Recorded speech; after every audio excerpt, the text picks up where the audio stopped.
Chuck vs. Tom Sawyer is the fifth episode of the second season of Chuck. It originally aired on October 27, 2008. Life in espionage takes its toll on Chuck Bartowski and everyone is taking notice. Chuck tries to explain his unusual behavior to Ellie Bartowski and to the quirky more efficiency expert Emmett Milbarge, Tony Hale. But a new assignment only complicates things. After a global terrorist comes searching for Jeff Barnes, Chuck is forced to socialize with Jeff in order to find out what role the oddball plays in the mission. Plot. In 1983, Jeff Barnes wins the Missile Command World Championship in San Fernando Valley, California. In the present, Chuck Bartowski arrives late to the more and Morgan Grimes warns him about the new efficiency expert. As Chuck meets Emmett Milbarge, Tony Hale, he flashes on a tough-looking bold man, Farhan Tahir, feigning sickness. Chuck tries to slink away but runs into the man, who shows him a picture of Jeff and asks Chuck if he knows him. Chuck says no and suggests that he check the other 13 Southern California bimores. John Casey identifies the man as Farrokh Bulsara, a global terrorist. Chuck's assignment is to approach Jeff socially to find out why a terrorist is tracking him. The other option is to grab Jeff and have a federal team interrogate him. Ellie Bartowski stops by the Orange and talks to Sarah Walker about Chuck.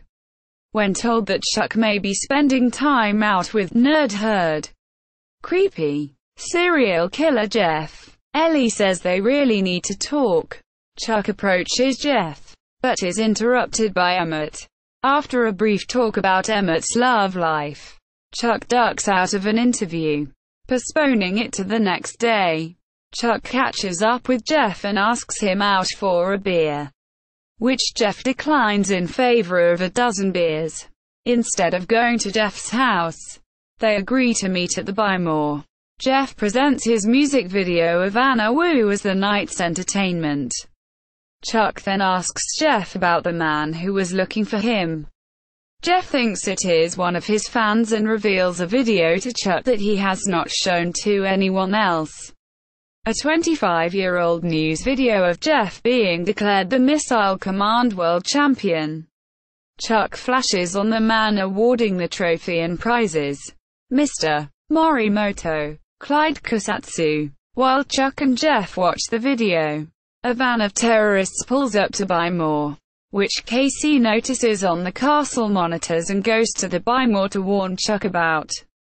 After Jeff passes out, Chuck is forced to carry him out the back door. Back at Bymore, Sarah takes Chuck away before Morgan and Lester Patel can announce that they have become best friends as a form of retaliation. It is revealed that Morimoto, the designer of Missile Command, worked for the Japanese military and was in the command of actual missiles loaded into a satellite that is laying dormant in orbit. Chuck is able to attack Atari headquarters with a computer virus as a cover for Team Bartowski to gain access to Morimoto. Chuck and Casey are not successful trying to enter as computer experts in headquarters full of computer experts. Sarah, however, is a much more successful distraction and Chuck and Casey run up the stairs. Chuck encounters Bulsara and gets locked in a room. In the room, Morimoto plays Missile Command while listening to the Rush song, Tom Sawyer. And it is revealed that he had secret codes to the satellite on the arcade game's kill screen. Morimoto claims that the complex equations to progress to the kill screen are based on the music of the universe. Casey breaks in and wonders why Morimoto is still playing when Bulsara has the code. It is then revealed that a bomb has been wired to the game console, and Morimoto urges them to run before it explodes. Chuck refuses to leave him behind, but Casey does not give him a choice. They escapes before the bomb explodes.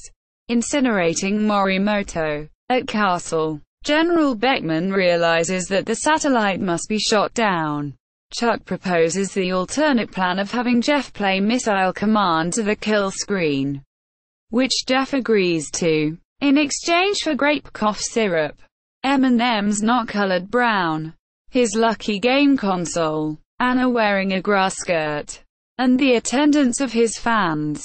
Casey argues that Jeff's fans have already moved on, but when word spreads about Jeff, his fans immediately flock to the Burbank Buy More to see him win the game. While the media covers the event, Chuck notices some static on a television and flashes on a local news station, where Bulsara plans to control the satellite. Sarah goes to the news station as Casey prepares to order that the satellite be shot down. Jeff prepares to play to the kill screen, but collapses under the pressure. Chuck attempts to win the game, but fails. He then flashes on a bystander's Rush jacket, and the intersect correlates Rush music to the game.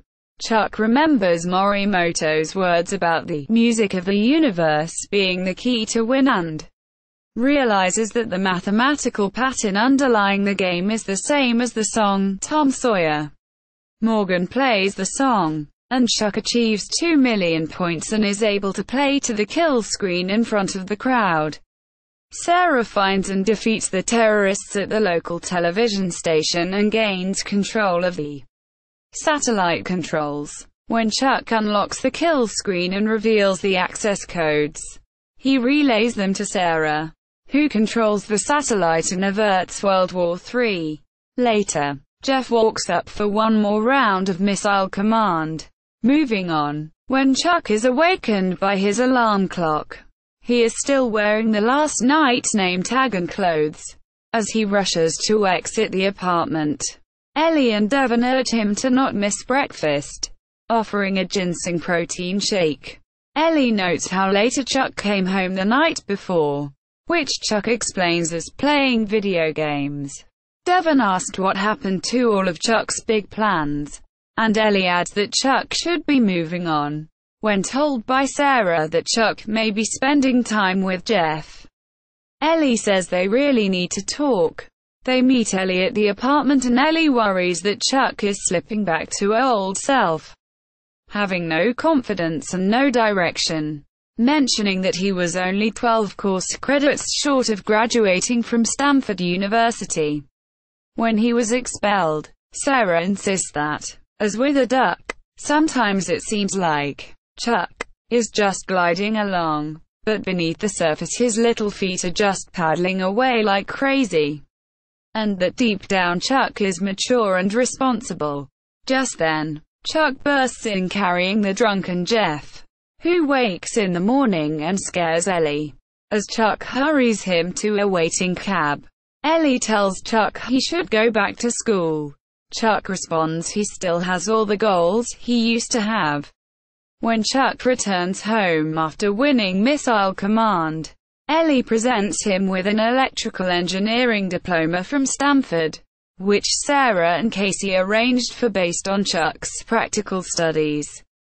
Chuck thanks Sarah for the thought and the fake diploma, but she tells him it is real, earned from all of his field work with the CIA. They share a romantic moment wishing on a shooting star, or the weapons satellite burning up in the atmosphere. See main plot. Buy More. Big Mike reveals that it is time for things to get moving at the Buy More. Emmett Milbarge is introduced as an efficiency expert sent by Buy More Corporate. Emmett announces that he will be interviewing the employees and evaluating their performance, perhaps even trimming the fat. The interviews go poorly as Emmett writes his impressions such as untrainable and prostitute in large red letters across the evaluation forms. All employees answer that the one who holds everything together is Chuck. Chuck arrives late to work and Morgan warns him about Emmett. As Chuck meets Emmett, he flashes on a tough-looking bald man and feigns sickness to slink away. Emmett later interrupts Chuck for another interview, but After a brief talk about Emmett's love life, Chuck ducks out of the interview, postponing it to the next day. Later that night, Emmett records his findings of the branch by saying there is no sign of intelligent life. He observes Chuck pounding a beer, recording various accusations. After the rally, see main plot. Big Mike congratulates Chuck and announces that Emmett will be staying as assistant manager. Production. This episode marks the introduction of Tony Hale in his recurring role of Emmett Milbarge. Flashes. Chuck flashes on Bulsara. Chuck flashes on Morimoto in Jeff's videotape. Chuck notices static on a television and flashes on a local news station where Farrock plans to control the satellite. Chuck flashes on a bystander's rush jacket, correlating the song Tom Sawyer to Missile Command. Cultural references. Jeff Barnes' flashback is a parody of Jeff Spicoli's Sean Penn dream sequence in Fast Times at Ridgemont High. Visually nearly identical, the scenes share several lines, and both Jeffs are flanked by models. A fictional Stu Brewster, Bill Lewis, substitutes for the late Stu Nahan himself from the film. Additionally, that film closed on close-up of Missile Command's The End screen. The same close-up is featured when Chuck first attempts to beat the game. Chuck pretends not to recognize Jeff's photograph, asking Farrock Bulsara if Jeff is a sweat hog. One of the remedial student characters of Welcome Back, Cotter. Farrock Bulsara is the birth name of Queen vocalist Freddie Mercury. The episode's title references the song Tom Sawyer by Canadian band Rush, which itself is named after Mark Twain's popular novel The Adventures of Tom Sawyer. The game Missile Command is also prominently featured in the Chuck universe. Morimoto is the game's designer, likely a reference to Nintendo video game designer Shigeru Miyamoto. When Morgan offers his Zune, Chuck asks, "You have a Zune?" Quote, to which Morgan replies, "Are you kidding me? No. I'll grab my iPod." Quote. The episode has also been compared to The King of Kong, A Fistful of Quarters. The name, Emmett Milbarge, is a reference to the comedy Spies Like Us, combining the names of Chevy Chase's character Emmett Fitzhume and Dan Aykroyd's character Austin Milbarge. When Jeff agrees to play Missile Command, he asks for provisions, including a bag of M&Ms without the browns. This stems from the story that, during the 1980s, the band Van Halen had a contract rider for concert appearances, requiring bowls of M&Ms backstage without the brown ones. Although a lot of people took this as a rock star eccentricity, it was a telltale to readily see if every detail on their contract was thoroughly complied with. Critical response. Chuck Versus Tom Sawyer received positive reviews from critics. Eric Goldman of IGN gave this episode a score of 9.3 out of 10. Writing. This was perhaps the geekiest episode of Chuck yet, and certainly the one that anyone who grew up in the 80s will most appreciate. It was one of those installments that worked to bring Chuck's spy life and Buy More life together in a major way, and did so in an incredibly funny and entertaining manner. Goldman also praised Hale's addition Chuck's recurring cast. Writing. The always awesome Hale is another great addition to a show that's really delivering these days. Quote. Steve Heisler of the A.V. Club gave the episode an A. Writing. Clearly, Chuck is about nerds, but there's a danger to that as well. When the show tries to prove its "nerds are cool" message, it comes off as disengaged. But as was evident even from moment 1 of season 2, the show is trending in a much more exciting direction. This is now a show about nerds, for nerds, doing all it can to embrace things nerds find cool. And thus Chuck no longer feels like a defense of the culture. but a celebration of it. Unlike Goldman, Heisler found Hale's performance lacking. Viewer response was also positive, with an 8.5 user rating at TV.com. The episode drew 6.698 million viewers.